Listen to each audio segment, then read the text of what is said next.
take your seat. We'd like to get started.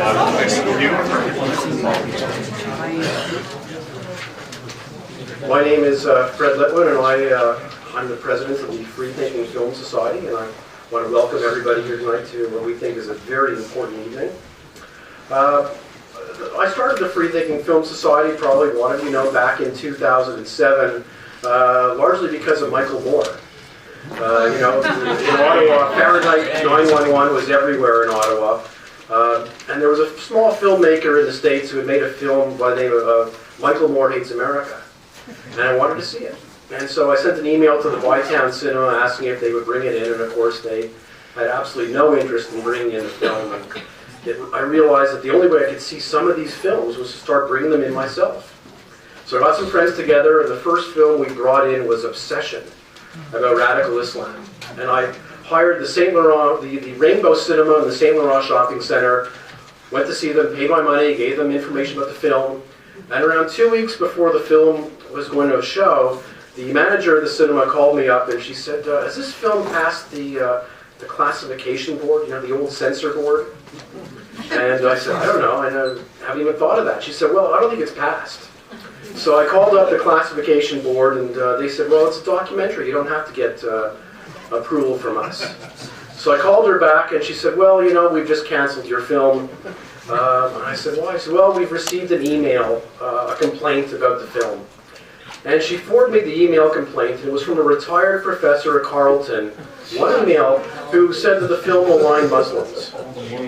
And so they canceled the film, and I got my money back. And I mean, this shows you how, a private corporation can cave really, really easily.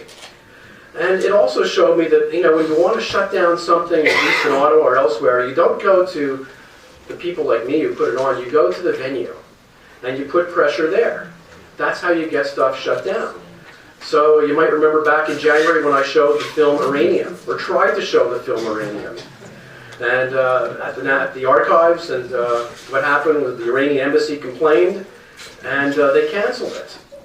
Now, I think what really happened there, and they won't tell you, is that a few months earlier they'd actually scheduled an evening on Iranian culture, sponsored by the embassy. And I guess somebody complained, and they canceled that event. And so I think they felt that it was only fair. To be fair, they would cancel my event because they had canceled an embassy event. And then, you know, they canceled that, and then we finally got, James Moore got involved and got it put on again, and then it was canceled because of threats, and somebody delivering a threatening letter to the archives. We eventually got the film on, but, you know, it cost them $15,000 in security that night. Now, fortunately, you know, they didn't charge me. But, you know, whenever I call them and say I want to rent the place, they sort of get nervous. and you know, in fact, about a month and a half ago, I got a call from the archives. They said, well, we've heard Geert Wilders is coming to Canada. Is he speaking at our place? And this was a Sunday morning at like 8 o'clock. They were very nervous. So I said, no, we're going somewhere else. And then about a month ago, I did an evening on Caledonia. I don't know how much you know about Caledonia, but Christy Blatchford wrote a great book about Caledonia. And I sell tickets in town at the Ottawa Folklore Centre and Compact Music. And so what happened in that case, people started threatening my ticket sellers. And somebody came into the Compact Music and said, if you don't stop selling tickets, we're going to put a brick through your window. And in fact, the Ottawa Folklore Centre caved. They actually won't sell my tickets anymore. And so people have realized the way you get things shut down in the city is you go after the venue. And so we come to tonight, and we've kept it quite private and invitation only. And I was on the CBC this afternoon on the Alan Neil show, and I was like cross-examined, like, why is it not public? You know, why is it private? I said, well, we don't want a free speech event where I'm on the news tomorrow. I don't want to be on the news tomorrow. And they were pretty angry. They did not get that at all. Before I close, our next event, I just want to tell you, our next event is June 8th. You've got a flyer on your chair. I'm bringing in Bruce Bauer from Norway. He's an American who's been living in Norway for around a decade. And Hege Storhag, who lives in Norway as well, to talk about the problem of immigration in Europe. Bruce has written a couple of books on Islam, While Europe Slept and Surrender. Hege has written a new book on the problem of immigration. We're actually selling tickets outside. It's going to be a great event. Salim Mansour is also going to come from London, Ontario. David Harris will be at the event. So please get your tickets. It's going to be a great evening. I couldn't do this event by myself. I work very, very closely with the International Free Press Society. We've done a number of events together over the years, including bringing in Bruce Bauer a couple of years ago to Ottawa. The International Free Press Society stands for free press, for freedom of speech. They're a very important organization, and I'm delighted to have worked with them in bringing in Geert Wilders. So please let me introduce Mary Lou Ambrosio of the International Free Press Society.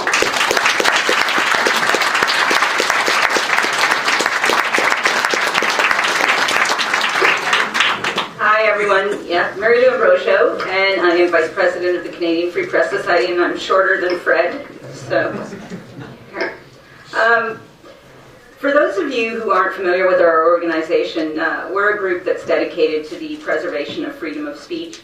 We have several chapters around the world, and more forming, which speaks to how widespread this threat to one of our most fundamental freedoms is.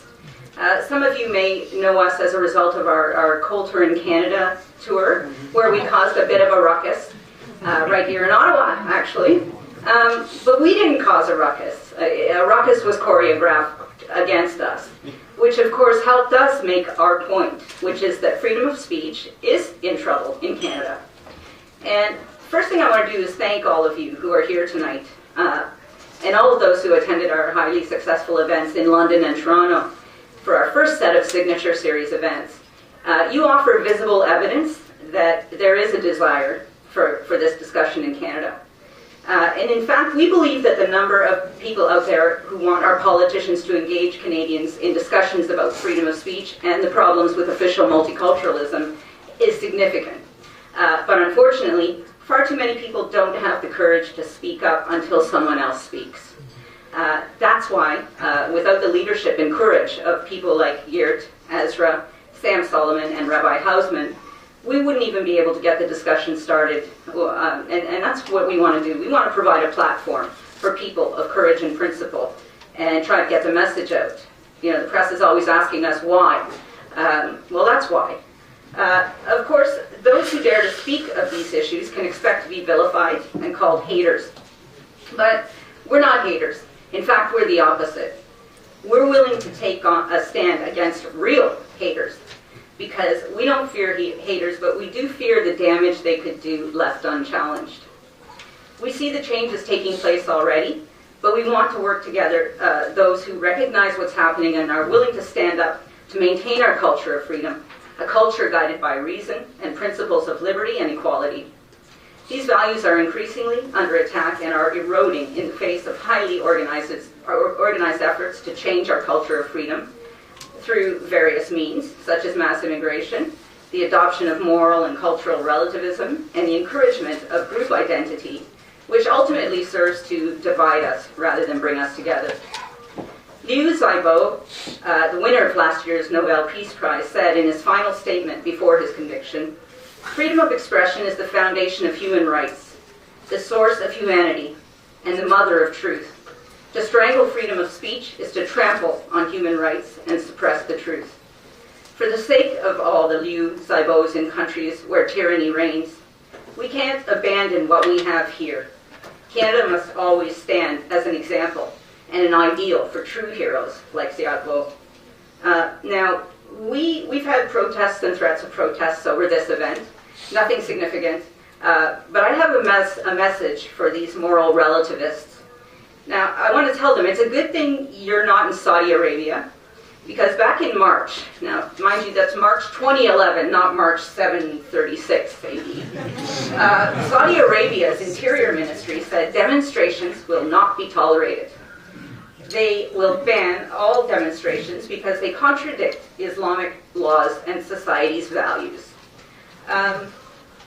So you have to say to these people, instead of protesting and agitating against people like Geert Wilders, who are trying to preserve your freedom to protest, perhaps you should take a moment to listen to Geert Wilders. as he gives us facts and information that we need to inform ourselves so that we can confidently tell our leaders that we expect more from them. We want and expect them to safeguard our liberties. And if they refuse, to roll them up gutters. Now, since we started in late 2009, we've had Ann Coulter, Ezra, on 2 tours. Pat Yor, Sam Solomon, Kurt Vestergaard, Lars Vilks, Philippe Carcenti, Bill Gardner, and now Geert Wilders. And I don't know what we're doing next, but I can only assure you that we will do something that people will either love or hate. And we're going to keep doing these events until the press stops asking us why. Why do we do it? As if it's just a provocation. When they stop asking us why, then we'll really know we have freedom of speech again in Canada. So again, I thank you very much for coming, and I hope you enjoy the evening.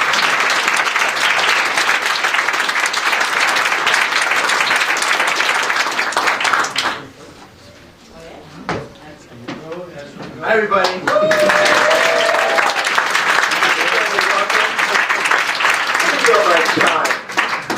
It's great to be back in Ottawa. I love the fact this is sold out. Fred, Mazel Tov, another big, successful event. Larry Lou, folks who come in from other cities. I'm not going to speak for long, but I am going to give a few thoughts before I introduce Rabbi Jonathan Hausman, and then Geert Wilders is going to come a little bit later. You know, I was literally on the plane coming in tonight when I got an email that there's a story about this event that was posted to the Globe and Mail's website at 5:30. Did anyone see it? I've got it on my BlackBerry. I'll read part of it. The headline is, "Why is the National Arts Center hosting Dutch MP accused of being anti-Islam?" That's the headline. And Gloria Galloway of the Globe and Mail called up Rosemary Thompson, a former reporter, part of what I call the media party, who's now the spokesman for the National Arts Center, and was asked, how dare the National Arts Center? Speaking of venues, did you see the story, Fred? Yeah, I mean, it's funny you talk about how they go after the venues. And this National Arts Center, by the way, there is no one too low for this facility to rent out to them. They were going to, there was a convicted murderer from Paris that was coming in as part of a show. Remember that? Now, in the end, it was fine for the National Arts Center. They wanted it. In the end, he didn't come because of outside pressure, but they were fine with that. Oh, there's the play about the Toronto 18 terrorists, convicted terrorists, and this place even held sort of an apology play for now. I mean, what I'm saying is there is no one who is not permitted to perform here. But on this matter of all matters, Geert Wilders, a member of Parliament for the Dutch Parliament, elected the leader of the third largest party in Holland, whose party is part of the minority government coalition, whose policies are being adopted in part by the government of Holland. Apparently that is beyond the pale. I just want to quote to you this story. Obviously, the NAC does not agree with Mr. Wilders' views, Ms. Thompson said, speaking on behalf of the National Arts Center. Since when does this institution engage in political assessments and reviews of the people who come here? I mean, did she check with the caterers too? Do you know who you're serving cheese and crackers to? Since when does a venue express a political opinion? And on a matter of foreign affairs, is this now a spokesman for the foreign affairs? The kind of cowardice, and you know what? I was with Geert Wilders yesterday in Toronto, and the day before in London, Ontario. There's nothing. There was none of that. There was no. There were 9 rent-a-mob protesters in Toronto yesterday. There was nothing. What is wrong with this town? The political center of Canada. When we brought Ann Coulter around, it was fine in Calgary. It was fine in London, Ontario. What is wrong with the elite political culture of this city? I'm sorry, you're Ottawa people, and I mean, we take back your city from the Allen Rocks of the University of Ottawa. You sent a letter.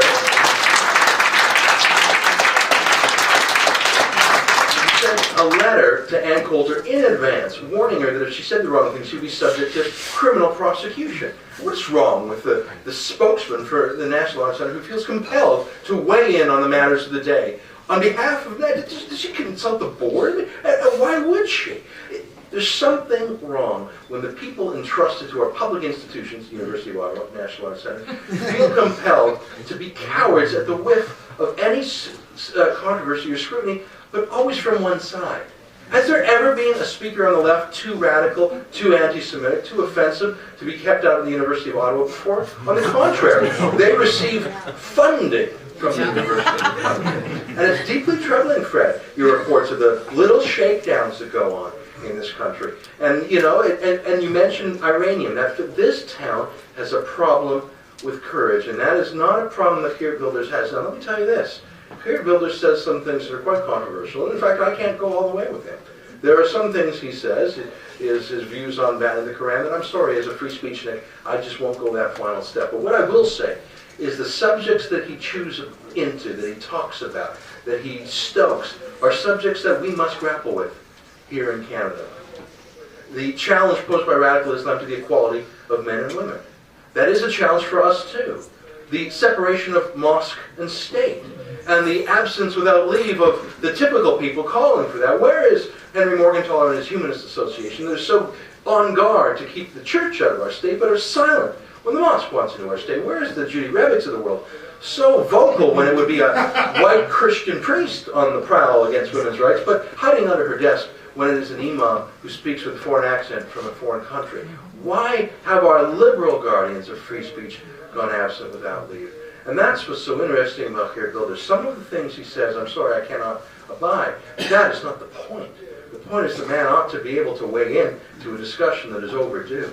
What the challenges that Holland faces today are challenges that we will face tomorrow. There are 3 times as many Muslims in Holland proportionately as there are in Canada. We will catch up in 5 or 10 years, I promise you that. And so the things he's thinking about, his solutions may even be too radical. But they are things that if we don't deal with now, if we don't discuss them now, we may be faced with those same choices later. It offends me deeply that in Canada there are some things you are not allowed to do. And I'm so proud, Fred, that you and Mary Lou have taken this fight so seriously. The battle is not over. In fact, and I will close on this remark before introducing our next guest. It was 5 years ago that I was first prosecuted with publishing the Danish cartoons of Muhammad. It was February of 2006, and we're already into the summer of 2011. And despite our victories in the court of public opinion, the Alberta Human Rights Commission that prosecuted me and Pastor Stephen Bazan still exists. In fact, they got $1 million a year budgetary pay raise. And the federal government, this allegedly conservative government, still has on its books Section 13 of the Canadian Human Rights Act that makes it a crime to quote, expose a person to hatred or contempt. Hatred and contempt are emotions, by the way. We're not even criminalizing words now. Feeling. We have a feelings crime. And as you may have seen in Bill C-51, they have a proposal to criminalize even publishing an internet link that might go to something that would hurt feelings. This is from a conservative government. I will give credit in closing to Premier Brad Wall of Saskatchewan, who has at least moved to abolish his Human Rights Commission.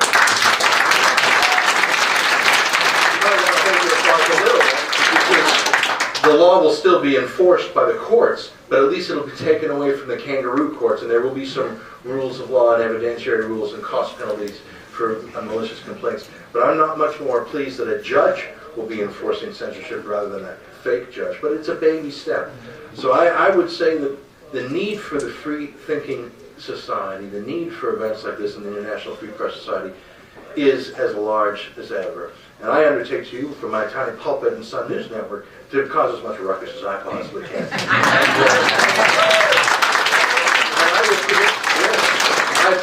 I haven't talked about it on the air yet because the lawyers are omnipresent in my life these days, but in our very first week, we already received 2 complaints to the Canadian Broadcast Standards Council. The very first week. I'm not proud of this. I'm not proud of this. I mean, they were ridiculous complaints, but they always are. But that's my point. I have to tell you that I am most certain that I will, in fact, be brought again before the Broadcast Standards Council and the CRTC itself, and a larger battle looms. And I'm just here to say that the fight is not over, and there may have been some exuberance on Monday night last with the election, but that, I would say, is premature at best. My friends, you haven't come to hear me, although it's a pleasure to see so many of you. I will talk to you in a few minutes about our guest of honor, Geert Wilders, and I'll talk a little bit more about the battles that he has faced and the risks that he takes. But now let me introduce to you a very rare species indeed, a Jew who's right of center. Now, I know that's funny to say with Joseph Bennett and Fred Lippman in the front row, but I think between these two gents, me and Rabbi Jonathan Hausman, we pretty much got half. We're pretty much all here. Now I'm about to introduce the fascinating fellow. I got to know him a little bit last night. I don't want to give away too much of his thunder, but he's not just a rabbi, he's a lawyer. He's fluent in Arabic, having studied in Cairo. He's fluent in Krav Maga, martial art. He's deadly. He was telling me about a biting incident he had. I won't get into the gory details. I fainted when he said it to me. But most importantly, he has been a proud spokesman for fighting against the tyranny of Sharia law. And he told me last night about his essential litmus test for freedom. It's a one-question test. What are your views on Israel? Because that carries with it so many other tests. How do you feel about the equality of men and women? How do you feel about the rule of law? How about the separation of church and state? How about nonviolent solutions to differences of opinion? That one question, which is shorthand for so many of the values of the Enlightenment West. I'm so impressed with the man I got to meet yesterday in Toronto. It's my pleasure to introduce you all the way from Massachusetts, Rabbi Jonathan Hausman, the warrior rabbi.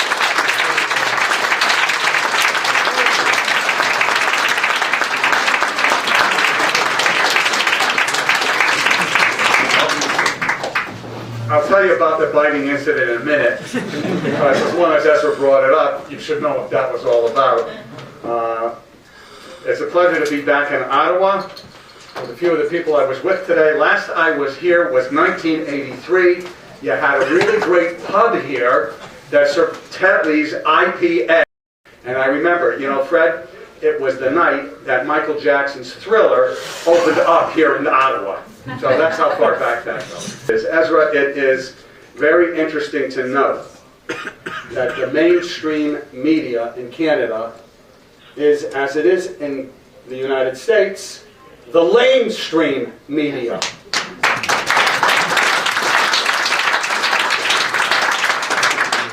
And listening to the issues, Fred, that you've had,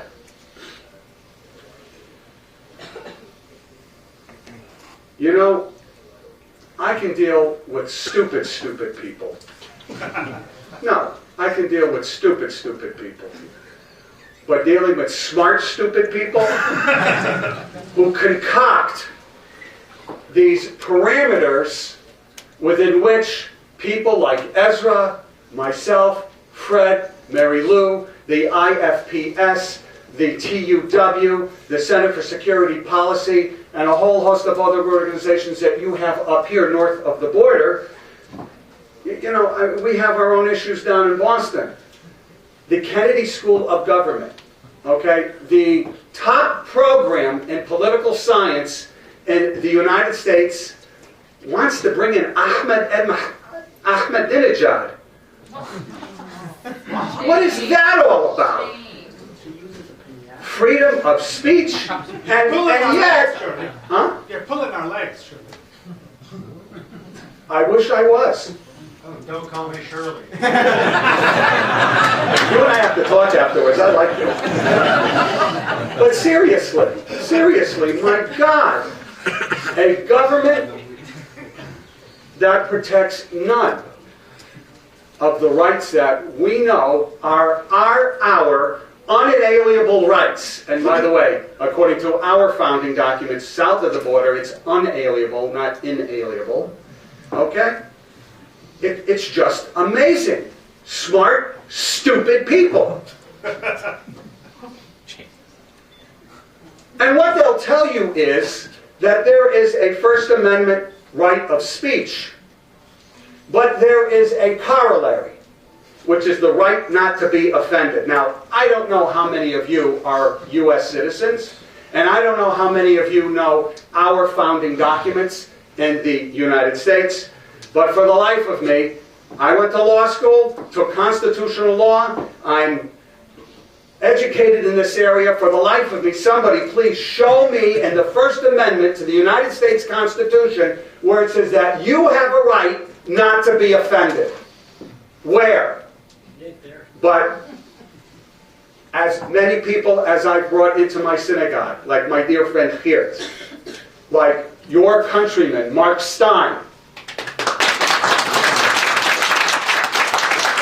like Andy McCarthy, the prosecutor who jailed the blind sheikh for the rest of his life following 9/11. Like Eric Stackelbeck, really the only journalist south of the border who's doing any kind of this work, and I have people who are trying to shut me down, and have done so on occasion. My friends, my topic is supposed to be the threat of the Sharia, the threat in America and Canada. So I want to be brief, I want to scare you, and then I want to tell you about an incident that I had that involves the International Free Press Society. At the Islamic Association of Palestine's annual conference in Illinois in 1996, Abdul Rahman Al-Amoudi, one of the keynote speakers, made the following statement. I have no doubt in my mind Muslims sooner or later will be the moral leadership of America. It depends on me and you. Either we do it now or we do it after 100 years, but this country will become a Muslim country. I know you've had people make the same statements here. My question is, here in Ottawa, as my question has been throughout the United States where I've spoken, will you let that happen? Will you let it happen? If you answer an unequivocal no, at least south of the border, then you need to read a publication published by the Center for Security Policy, Sharia, the Threat to America. All of you sitting here tonight should read this. Substitute Canada for America, and I think that you may be shocked, be moved to action, question where your administrations have been, and the challenges to keep Canada Canadian, or America American. You want evidence? This is south of the border. In 2009, a married couple, Fred, I can't say, I got to stand here and talk. I'm a rabbi, I'm a former attorney, I got to pace. This is not right, this is not right. 2009, a divorce case is brought in New Jersey, state court, district level. Husband and wife are Muslim immigrants to the United States. The wife requests a restraining order against her husband, who, she claims, had serially tortured and raped her. Asked for a restraining order. What was the result? What was the order? Did she get it? No. Judge Joseph Charles, this being recorded? Judge Joseph Charles denied the order. The reason he gave was on the grounds, the following grounds, that the abusive husband had acted according to his Muslim, that is Sharia beliefs, and thus there was no criminal intent.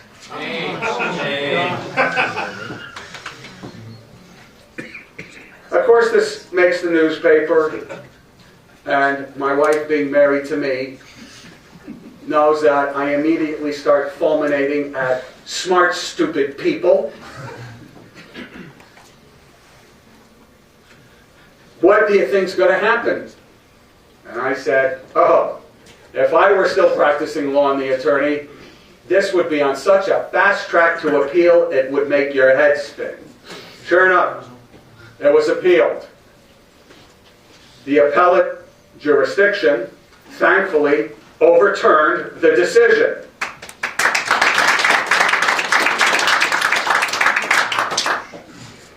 The reason given by the appellate court, the laws of the United States, the laws of New Jersey, I think it's a state, not a commonwealth. No, Massachusetts were a commonwealth. But the laws of the state of New Jersey derive from the Constitution. The alien dictates of Sharia have no place in a U.S. courtroom. What? No, don't clap. Don't clap, because let me finish my thought. The fact that such a reversal was necessary is instructive. Not the fact that the appellate court ruled as it did. What happened to the judge? The district court judge, well, since Chris Christie is the governor of New Jersey and he's beholden to a lot of those people, nothing has happened to the judge. You should know that Chris Christie has been touted as a candidate for the presidency of the United States. You guys already know where I stand on that, so we won't go there. But this is what's happening. This is south of the border. How about the United States Department of Justice? Our lead attorney in the United States of America serves as the keynote speaker in November of 2010 for the annual conference sponsored, hosted by the Council of America-Islamic Relations. He's the keynote speaker.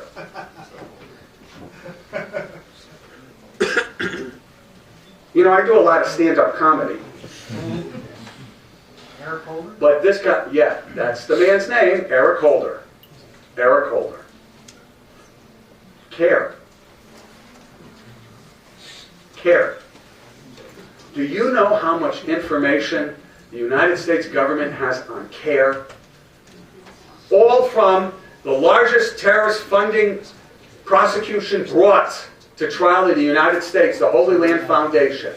There are boxes of materials, hasn't even been translated yet. You have the FBI, the Federal Bureau of Investigation, holding countless meetings from cabinet on down with groups and individuals that we know through the Holy Land Foundation's prosecution are not nice people, the bad guys, Muslim Brotherhood operatives. Information's there. It's right there. Unindicted co-conspirators.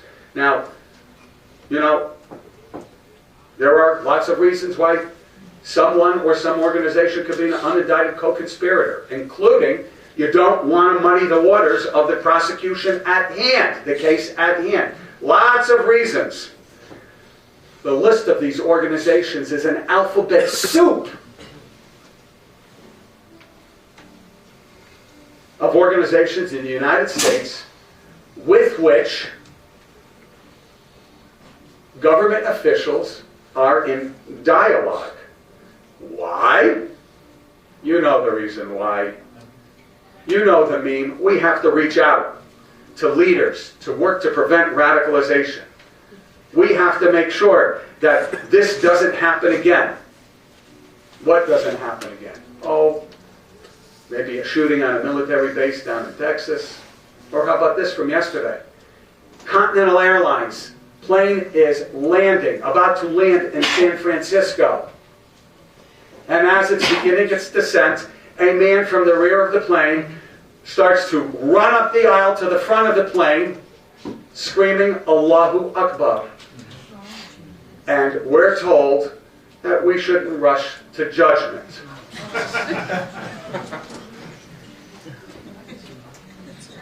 Who comes to the aid immediately with a statement? CARE.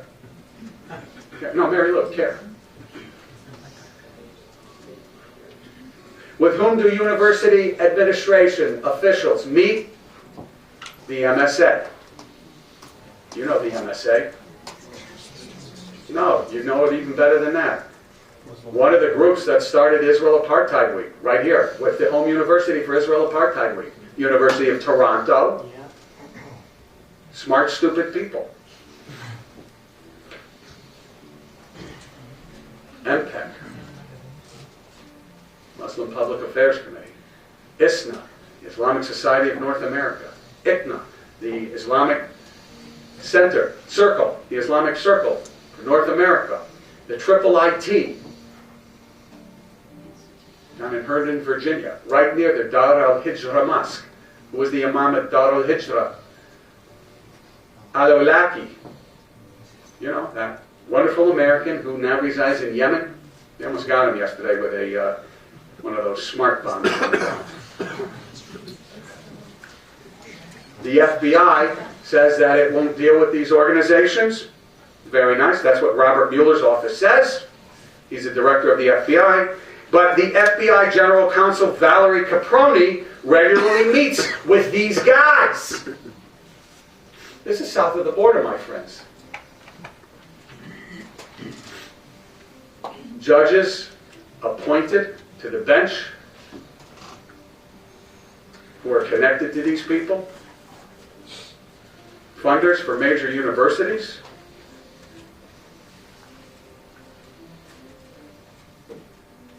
Assistant Attorney Generals, Associate Attorney Generals, Deputy Attorney Generals, Governor Rick Scott of Florida, meeting with these people, Chris Christie appointing these people.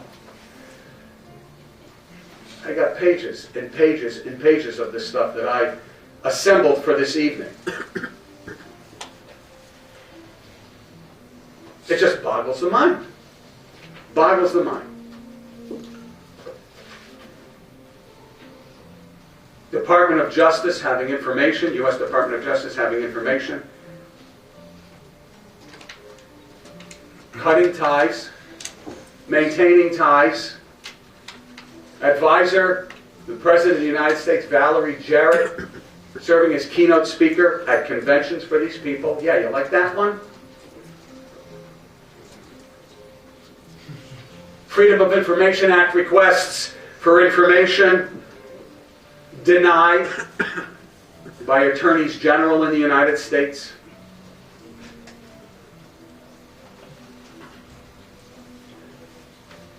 Assistant Attorney General Ronald White refused to provide information requested by 4 congressmen back in February of 2010.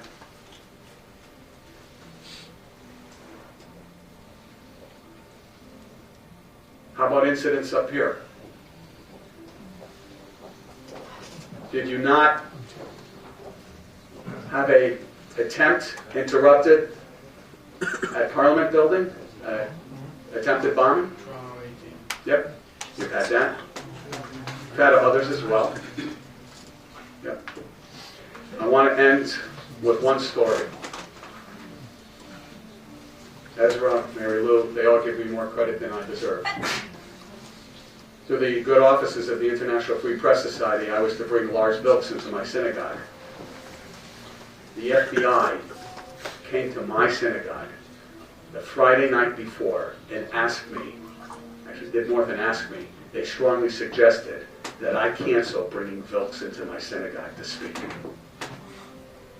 My synagogue caved.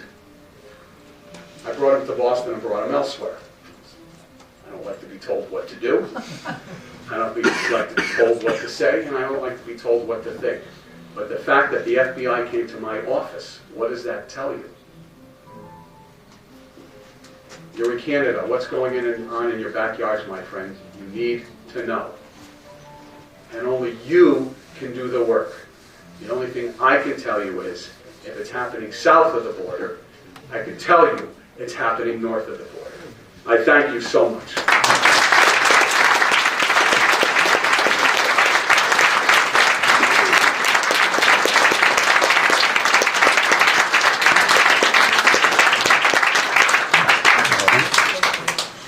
Thank you, Rabbi.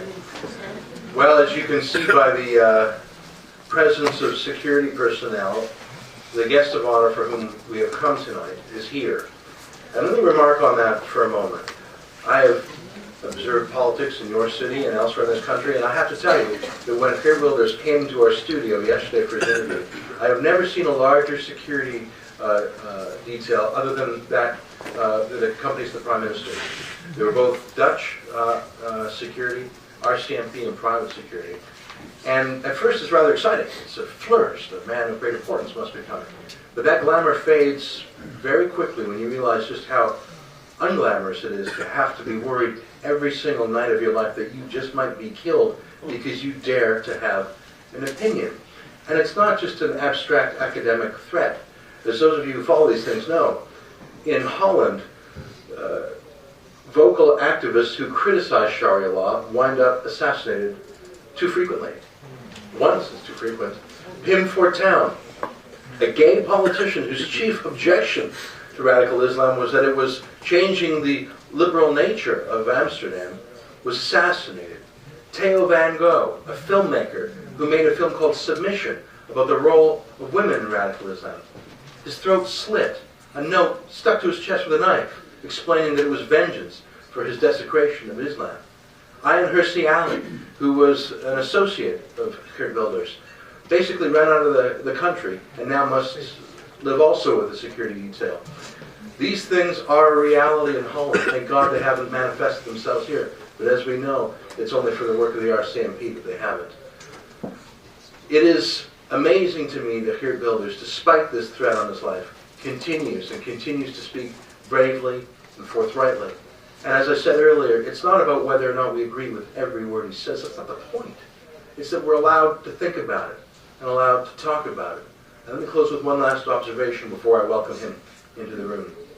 I saw this wall of men in steel that was protecting him, and I was impressed, and I was hopeful, and I hope he lives a long life and dies a natural death at an old age. Although I must tell you, I'm worried. But what I think might get to Geert Wilders first is not a man with a knife or a gun, but a government with a lawyer. Because even as we speak, Geert Wilders is being prosecuted by his own government, a government of which he is part of the ruling coalition, for hate speech. The trial is on right now.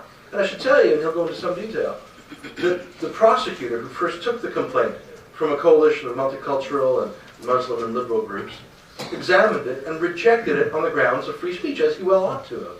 But the Superior Court ordered the prosecutor to prosecute Wilders, despite the prosecutor's judgment. We have the bizarre instance of a prosecutor who believes Wilders is innocent being compelled to prosecute him. Can you imagine such a thing? That is my chief worry for Geert Wilders, and it's my worry in this country too. That people will be silenced, not so much by bullets and knives, by the bullying of bureaucrats and niggling risk avoiders like those who wanted to shut down this evening tonight. Enough from me. You haven't come to hear me.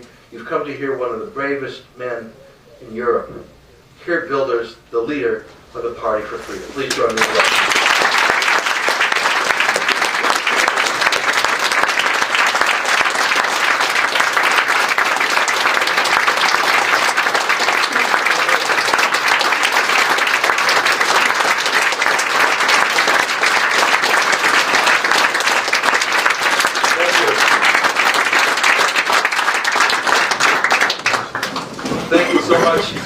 For your most kind words. Thank you, ladies and gentlemen, for inviting me here today in Ottawa. It's great to be here in the capital of your beautiful and dynamic country. And let me start by saying what happened in the Netherlands last week. Last week, as every year again, we celebrated Liberation Day in the Netherlands. And we remember that Canadian soldiers played a very important role in the liberation of the Netherlands in 44 and 45 of the last century. And we are immensely grateful for that. They gave, those Canadian soldiers, gave their lives so we might be free. And the Dutch people will never forget that. Thank you, Canada.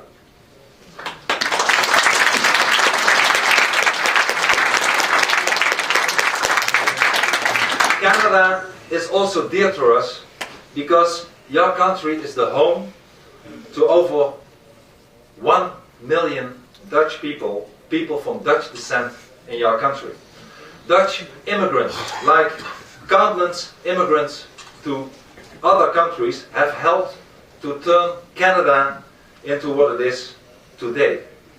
And my countrymen, the Dutchmen, did not come to impose their own language and traditions upon the non-Dutch Canadians. They assimilated into the Canadian society, and by doing so, they enriched it. And millions of immigrants have come to this country. They were welcomed in the past because they contributed to Canada's prosperity. They went through all the necessary steps to become Canadian citizens. And many of them blended in and strengthened Canada. But today, ladies and gentlemen, today Europe is also confronted with millions of immigrants. But our story, unfortunately, is not so beautiful. Unfortunately, these immigrants are not strengthening our societies. Europe is in the middle of an Islamization process, driven by immigration from Islamic countries. And what happened in Europe, I'm afraid, will also happen to Canada. As a matter of fact, is already happening to Canada. And my humble advice to you and the policymakers of your country is, please take measures to prevent what is happening in Europe today will happen in your country, Canada, tomorrow. As I said, Europe, now let me first say, before I continue, I want to make clear that I do not have a problem with people. My party do not have a problem with Muslims. There are many moderate Muslims. And I always make a distinction between the people and the ideology, between Muslims and Islam. There are many moderate Muslims in our societies. But, ladies and gentlemen, there is no such thing, nor will there ever be such a thing as a moderate Islam. And because there is no such thing as a moderate Islam, the Islamization of our societies is a dangerous threat. The consequences can be seen all over Europe today. Europe's Islamic lobby is increasingly assertive. It has successfully pressured European politicians into implementing pro-Islamic policies and adopting anti-Israeli position. And the Muslim population is concentrated in many urban areas. Many European cities today have large Islamic concentrations. In some neighborhoods, Islamic regulations are already being enforced, also on non-Muslims.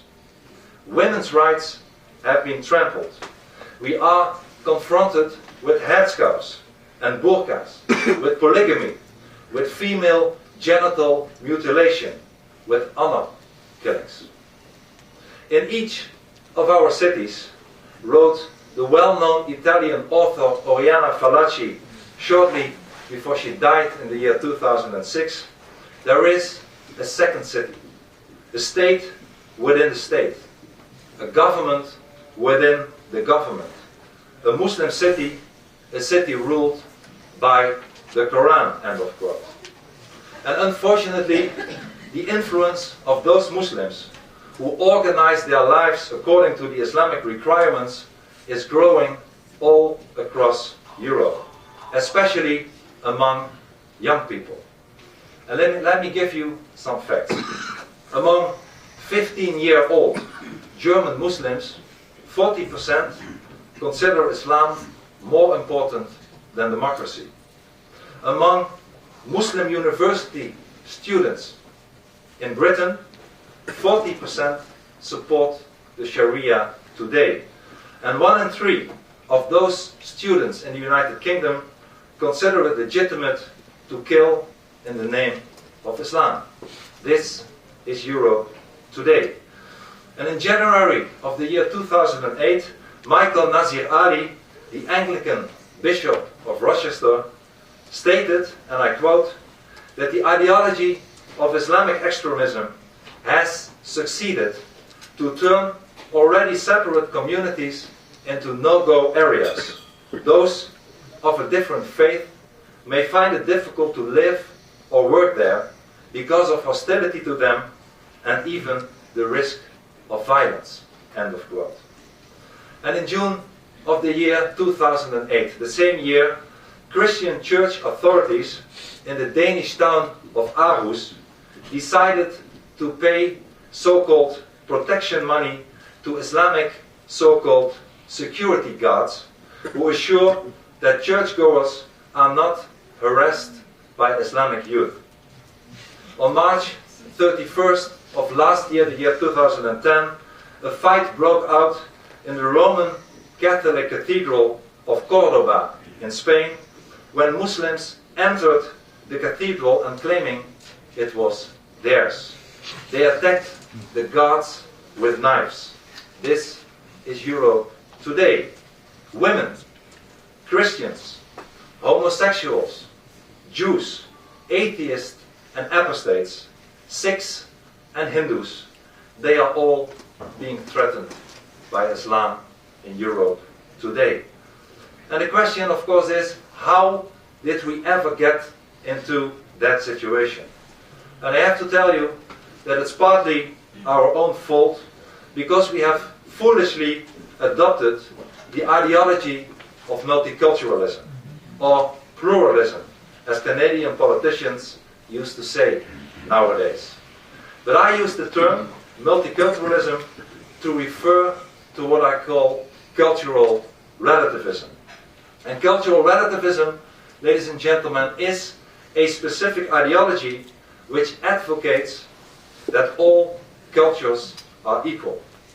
And if they are equal, it follows that the state is not allowed to promote any specific cultural values as central and dominant. In other words, multiculturalism holds that the state should not promote a dominant culture or a Leitkultur, as the Germans say, which immigrants must accept if they want to live in our midst. In Canada, as in Europe, a dominant culture, a Leitkultur, used to be based on Judeo-Christian and humanist values and not on Islam. The situation in Canada today might not be as bad as in Europe yet. Unfortunately, your country too has officially adopted multiculturalism. And this happened under the prime ministership of Pierre Trudeau in the 1970s. In a speech to the Canadian House of Commons on October 8th in the year 1971, Trudeau advocated, and I quote, a vigorous policy of multiculturalism. End of quote. And 40 years later, it is clear to all that multiculturalism is a failure. Maybe the biggest failure of the last century. Last February, the Canadian newspaper The Sun wrote that multiculturalism was, and I quote, an utopian dream that has failed. Just look at Canada, The Sun wrote, and you will see disaster.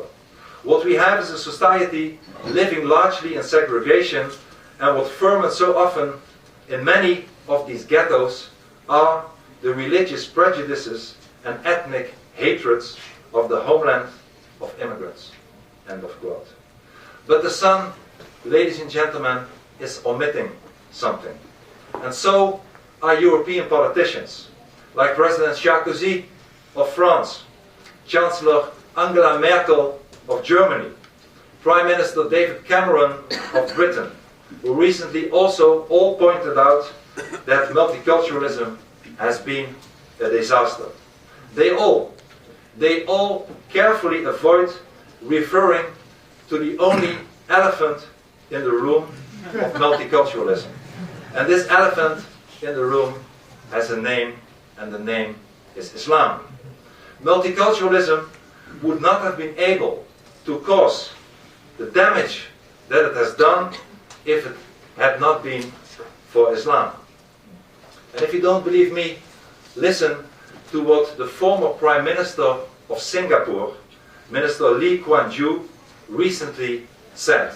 And I quote the Prime Minister. He said, "We can integrate all religions and races except Islam." End of quote. And Mr. Lee is right.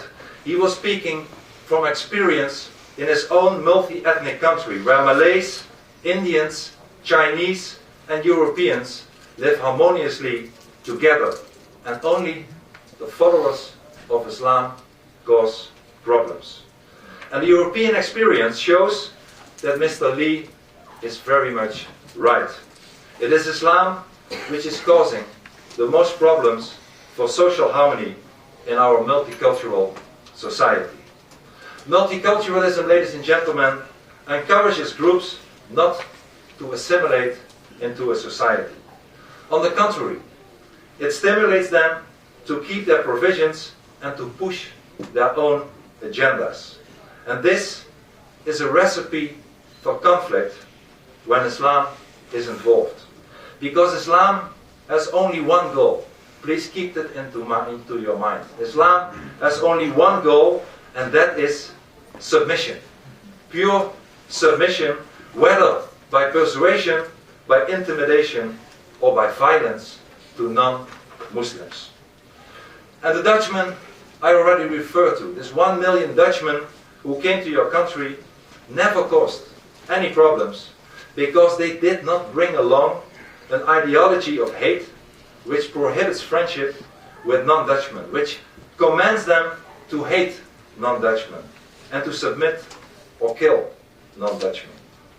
Islam, however, and we have to be honest about that, comes with a book which it claims was written by God himself. A book which states, please read the Quran, a book which states that Muslims have more rights than non-Muslims, and that the latter, in fact, have no right at all and should be submitted or killed. This is the essence of the Islamic ideology. So multiculturalism, I'm afraid, is a disaster. Almost everyone acknowledges it today, but very few dare say why it has been such a disaster. And I will tell you why. Multiculturalism has been a catastrophe because it has been a tool to promote Islam, an ideology that threatens our core values such as tolerance. Multiculturalism made us even tolerate the intolerant. And now intolerance is annihilating tolerance. And we should, as we are here today, we should, in the name of tolerance, claim the right not to tolerate the intolerant anymore. We should, in the name of civilization, claim the right not to tolerate barbarity anymore.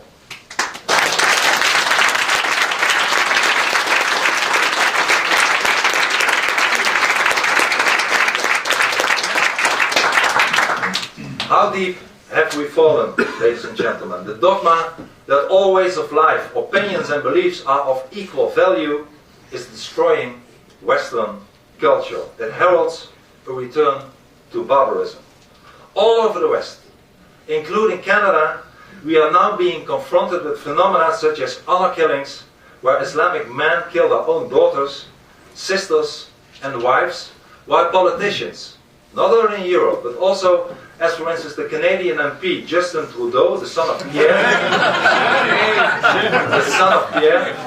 objects to calling these practices barbaric. Because, as Trudeau Jr. said only 2 months ago, and I quote Trudeau Jr., he said, there needs to be a little bit of an attempt of responsible neutrality. End of quote. My friend, let me ask you this. Is there any need for neutrality, responsible or otherwise, in the face of evil?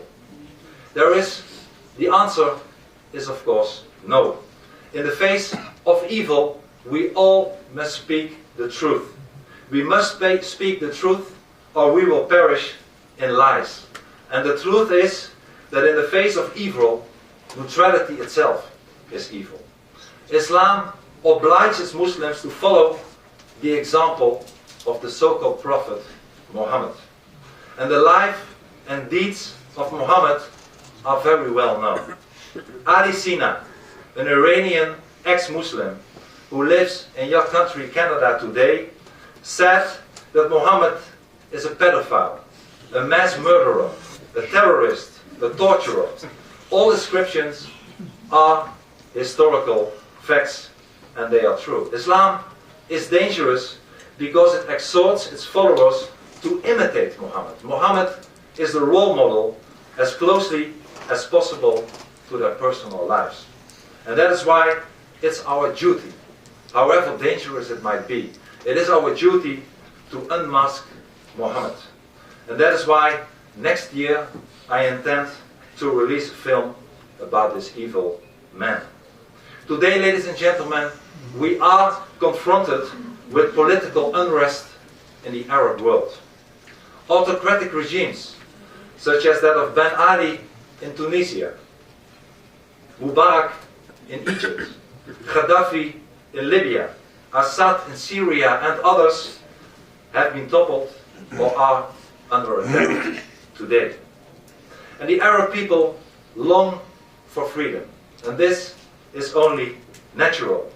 However, the ideology and culture of Islam is so deeply entrenched in those countries that real freedom is really and simply impossible as long as Islam remains dominant. Islam and democracy, Islam and freedom are incompatible. And let me give you some facts again, some numbers.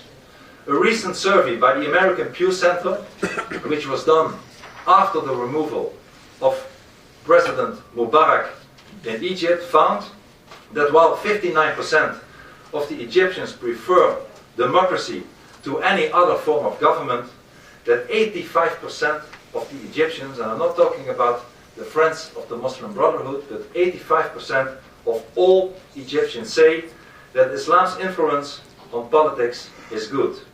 82% still today believe that adulterers should be stoned. 84% of Egyptians want the death penalty for apostates. And 77% say that thieves should be flogged and their hands be cut off. Rivers of tears are flowing from the Middle East, where there is only one democracy, the state of Israel.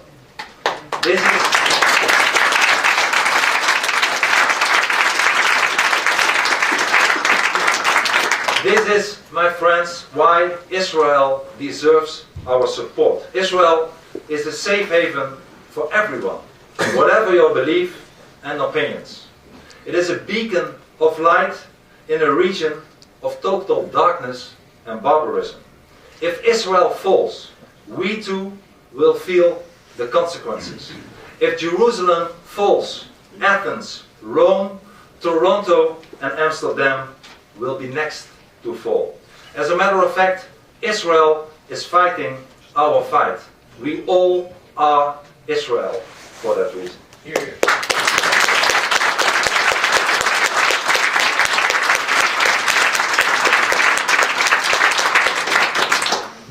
So we should, unfortunately, not harbor the illusion that there can be real freedom and real democracy in a country where the Islamic ideology is dominant.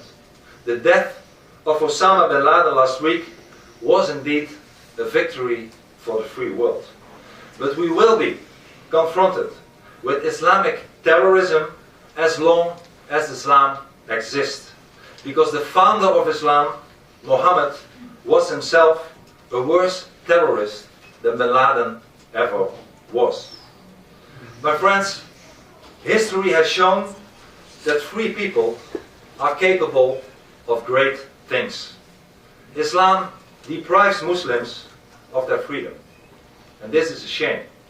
Because the Arab, the Turkish, the Iranian, the Indonesian people have indeed tremendous potential.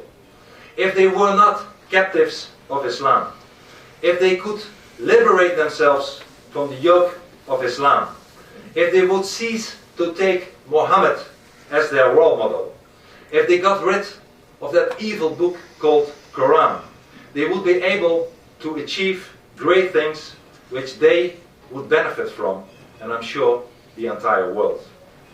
My friends, I am not a pessimist. I am a realist. In the Netherlands, we are today successfully rolling back the Islamization process. 65 years ago, I already said it, young, brave Canadians in the battle against Nazi Germany offered their lives for a free Europe, a free Netherlands. And it would be an insult to them if we Europeans would give up that precious freedom for another totalitarian ideology called Islam. And the current Dutch government is a minority government. You are aware of the principle of minority government. Well, we have the same today. You don't have it anymore, but we still do. A minority government which, I might add, can only survive by the backing of my party, the Party for Freedom.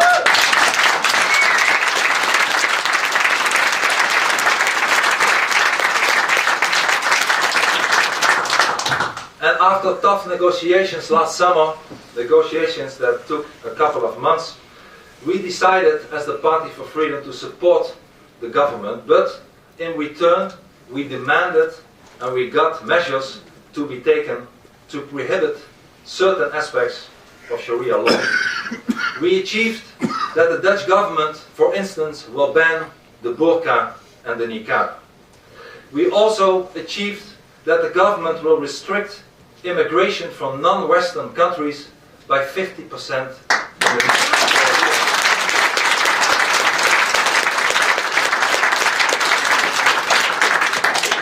We achieved that radical clerics will be expelled. We achieved that if you keep on committing crimes in the Netherlands and you have a double nationality, and most of the, for instance, Moroccan people have that.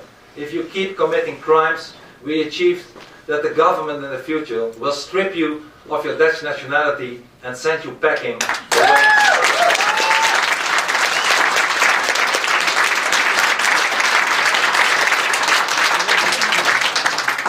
So it can be done. It can be done. And I hope that your own new conservative government in Canada, which I congratulate with its fantastic election results, can take and has the guts to take similar measures. And here is my advice to the Canadian people and my modest advice to your Prime Minister Harper. There are 4 measures to be taken. First, maybe the most important of all, is the safeguard of freedom of speech.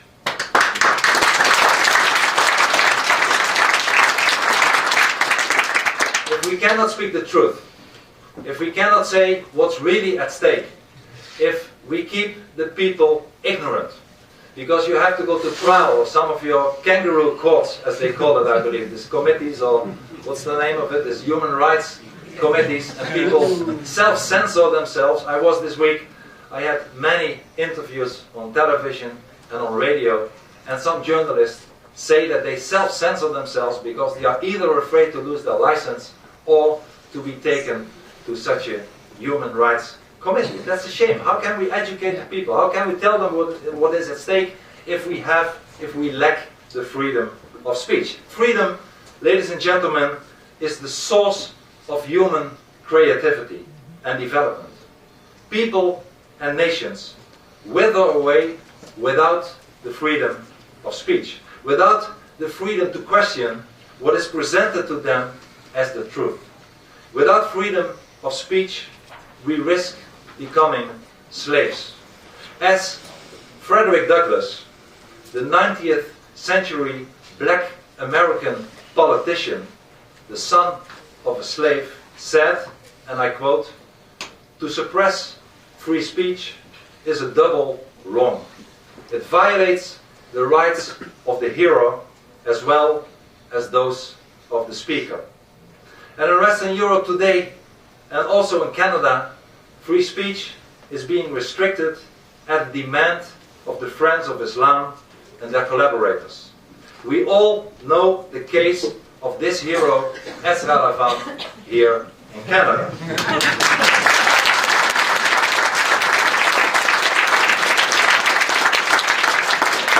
Last week, a Danish journalist, my friend Lars Hedegaard, president of the International Free Press Society, was fined by a court, a criminal court, because he had criticized Islam. In a private conversation, without knowing that his words were being taped, he had called attention to the horrific conditions of women in Islamic societies. And recently, in Austria, a brave lady called Elisabeth Sabadic-Wolf, a human rights activist, was fined because she called the Islamic prophet Muhammad a pedophile. And we all know that is true. He consummated the girl Aisha when she was not even 9 years of age. And as you probably know, I have been brought to court myself in Holland on the charges of hate speech for telling the truth about Islam. And my trial is not only a political trial, it's also an unjust trial. The decision of the public prosecutor not to prosecute me was overruled by the court, which issued an order to prosecute me, and in the process found me already guilty of incitement to hatred and discrimination. And this legal charade, even if they take me to 500 courts all over the world, will not prevent me from saying what needs to be said.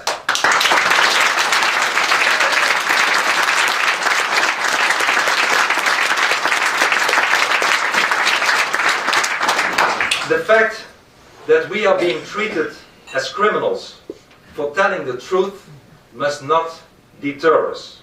We are doomed if we remain silent or let ourselves be silenced. We have to get rid of our hate speech laws that primarily are being used to silence the critics of Islam. Europe and Canada, I believe, are in a desperate need of an equivalent of America's First Amendment, which guarantees the freedom of speech. Hence, this is our first and most important obligation. Defend the right to speak what we see as the truth. Second, ladies and gentlemen, we must end as soon as possible, preferably yesterday, cultural relativism. And to the multiculturalists in our society, we must, without shame, but we must proudly complain that our Western culture is far, far superior than the Islamic culture.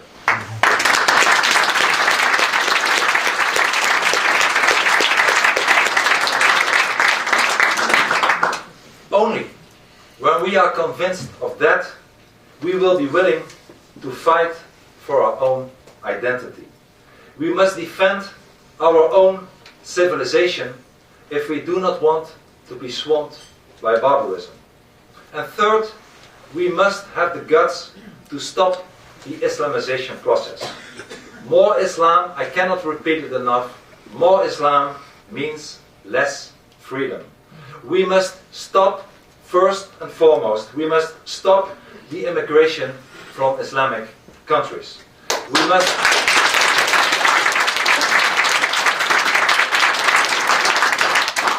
We must expel criminal immigrants. We must forbid the construction of new mosques. In Holland, we have more mosques than windmills today. That's ridiculous. We must close down Islamic schools. The worst thing ever is that young Muslim children that we want to assimilate in our society are given an education full of hate and violence. So stop and close down the Islamic schools. There is enough Islam in the West already. Enough is enough. And fourth, ladies and gentlemen, we must take pride in our nations again. Immigrants must accept Canada's values and not the other way around.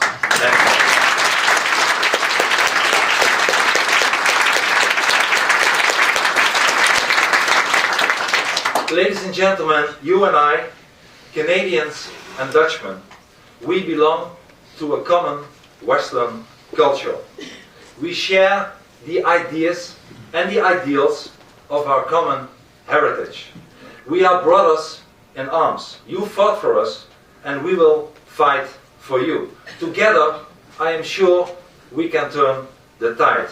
We, the free nations of the West, must rely upon each other and help each other in the struggle against our common adversary, Islam. And in order to preserve our nations, in order to pass our heritage to our children and grandchildren, we must stand together. My friends, we will stand together. We will stand firm. We will not submit. Never. I'm sure we will survive. We will stop Islam, and we will defend our freedoms. Thank you.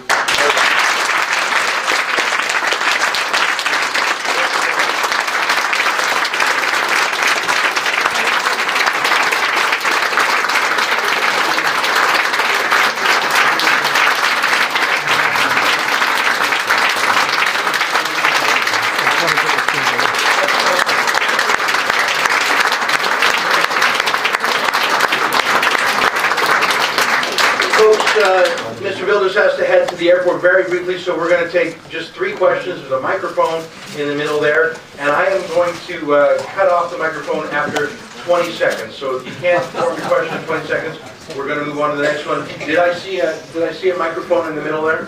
No. All right. Mr. Orr, I see you there, and I swear to God I'm going to enforce the 20-second rule. Next question, briefly, please. Yes, we see some young people here. I was just nowhere near enough. How do we encourage young people, who are really the folks who need to get involved in this, in our cultural festivity, to really step up and say this is something we have to stop? Well, educate. My party is doing a lot for to show to the young people what the Islamization of a society means, what the lack of freedom means. And they are responsive to that. As a matter of fact, in the last elections, when it comes to students under the age of 21, my party was #1 at the school elections. So it's possible. It's possible, but you have to go to and get them involved, and talk to them about the message. And at the end of the day, there is one thing beside youth that is very important. Please choose leaders with guts who are willing to talk about it.